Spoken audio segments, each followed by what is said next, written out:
My name is Kevin Wilson, and I'm a senior theology major. I want to share 3 stories with you.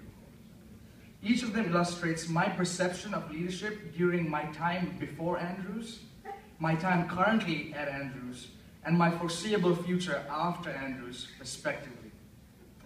On the screen, you will see 3 phrases. These phrases best describe how I perceive leadership during each time period. But before I do that, I want to take a few moments to thank 2 individuals. If your name is called, just wave your hands and just show yourself to everybody else so that everyone knows who I'm talking about. Chaplain Jose, thank you for putting up with me. Thank you for giving me the freedom to fail and for helping me see my worth as a leader on campus. I appreciate you a lot. And if you have a job for me next year, call me. Nice. Dr. Pastor Uncle Russell, you are a true inspiration to me, sir. 3 overseas mission trips, 2 departmental trips, 3 classes, and 4 years and 1 job later, you have impacted my life more than you can imagine. Thank you. I was in the 9th grade when it happened. My girlfriend and I slipped into the closet in the classroom to make out. Mistake number 1, making out with my girlfriend in the closet of the classroom. Mistake number 2, making out with my girlfriend in the closet of the classroom. We'd barely done anything when someone from the outside opened the door. Who knew that the wrinkly face of an English teacher can bring so much stress? Well, to make the long story short, she told the principal that she'd seen the senior prefect of the student body kissing a girl, but she didn't see me. Nothing happened. And I was demoted to a lower rank in office. The Southeast Asian culture in which I grew up perceived leadership as something that solely brings value to the one who has the title, irrespective of his or her influence. According to them, I became a leader when I got a title, and leadership was synonymous with guarding a reputation. Leadership was about me. If my reputation was tarnished even the slightest bit, my title was removed, and I was no longer a leader. And that's what happened when I got caught in the classroom. For the better part of my life before coming to Andrews, I perceived leadership to be about me. It was about a title, nothing more, nothing less. Or so I thought. It was a late night during my sophomore year at Andrews. It was well past my bedtime when I finally went to sleep, and when I was just about to sleep, I hear a knock on the door. Man, was I ticked off. Did someone really lock themselves out of the room at this ungodly hour? I opened the door to find a fellow resident who wanted to talk about the pressures to his resident advisor of that hall, which was me. Well, to make the long story short again, I ended up doing nothing but listen to him for more than an hour. It dawned on me later that leadership wasn't just about a title. It very well could be about other people. Coincidentally, the theme for our residence hall team for that year was to lead, we must serve. It was here at Andrews I started thinking more intentionally about not only serving others, but intentionally empowering others to become leaders. And as the religious vice president of the student body, one of my main responsibilities has been to inspire others to lead their own ministries and initiatives.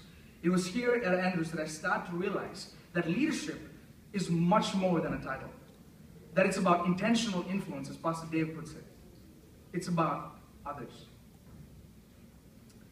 It was here at Andrews I made one of the best decisions of my life. Choosing to spend a year as a student missionary. Being a Bible teacher at our Adventist secondary school in Lebanon for grades 1 through 12 without any curriculum nor training was one of the hardest yet the most rewarding times of my life. Stretching me beyond the limits that I placed for myself was probably the best thing that happened to me out there.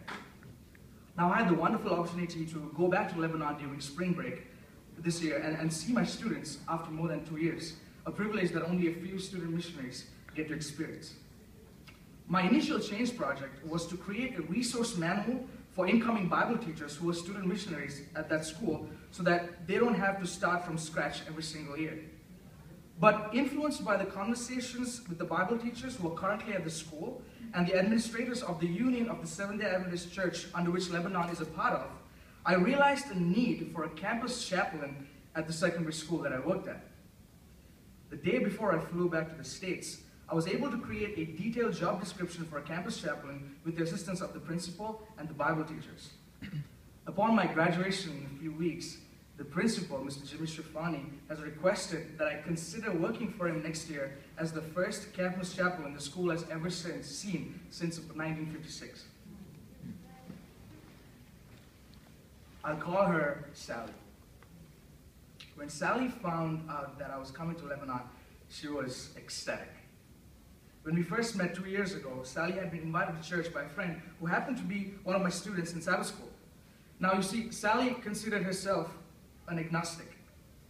During our brief interaction, we had a conversation about God and His love, which left her wanting to know more and more. It was really nice to see her during spring break and to catch up on each other's lives. Sally decided to spend the Sabbath evening with us. Towards the end of the day, I found myself with Sally and a couple of my students talking about everything and anything. Sally then shifted gears when she asked me a rather probing question about God and His intentions for our lives. The spiritual conversation that began with that question ended up in a short presentation about the gospel.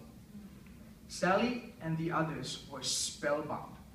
I mean, it was the first time that they were hearing the gospel message in its rawest form. Cross, Jesus, love, works, faith. Just the rawest form. And it just left their foundations shaking. Just before I prayed with them, I was impressed to make an appeal for a confession of faith in Jesus as their personal Savior. And for the first time in their lives, Sally and my students made the best decision of their entire life. Amen. Just last Friday, someone asked me, Kevin, what are you most passionate about in life? You know, the first thing that came to my mind was Sally and her friends giving their lives to Jesus. You see, there's nothing that excites me more than seeing someone give their life to Jesus. And that has significantly shaped how I view leadership as it relates to my future. Leadership has been about me, and it has been about others. But as I see the day approaching, I realize more and more that my leadership needs to be about Him and informed by Him. Jesus will ever be my inspiration for spiritual servant leadership. Wherever He leads me from this point on, whether it be to the seminary to seek more training in spiritual leadership, or to Lebanon, where I can get to minister to Sally and her friends as their campus chaplain, I pray that I'll seek to continually lift Jesus up, to constantly lead one more person